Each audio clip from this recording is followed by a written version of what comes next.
North ক্যারোলিনার police জানিয়েছে, south ক্যারোলিনার একটি বিচে যাওয়ার সময় পুলিশের একটি ট্রাকের ধাক্কায় এক ব্যক্তি নিহত হয়েছেন।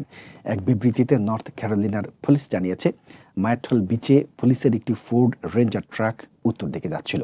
ওই সময় ট্রাকটি ওই ব্যক্তিকে ধাক্কা দেয়।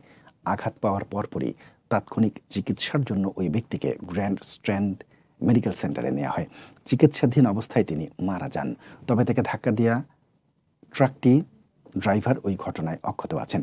এদিকে হরি কাউন্টি পুলিশ ডিপার্টমেন্ট জানিয়েছে, বিচের প্রবেশপথ ন্যাস স্ট্রিটে এই সংঘর্ষের ঘটনায় জড়িত পুলিশ কর্মকর্তাকে বাধ্যতামূলক ছুটিতে পাঠানো হয়েছে। অভ্যন্তরীণ তদন্তের পাশাপাশি হাইওয়ে পেট্রোলও এই ঘটনাটির তদন্ত করছে। অনলাইনে ছড়িয়ে পড়া বেশ কয়েকটি ছবিতে দেখা যায় বিচে পুলিশ ট্রাকটির চারপাশে লোকজন ভিড় করে আছে। দুর্ঘটনার পর প্রত্যক্ষদর্শীরা ট্রাকের নিচে চাপা পড়া ওই ব্যক্তিকে সহায়তা করার জন্য সর্বোচ্চ চেষ্টা করেন। ওই ঘটনায় নিহত ব্যক্তির পরিচয় এখনও প্রকাশ করা হয়নি।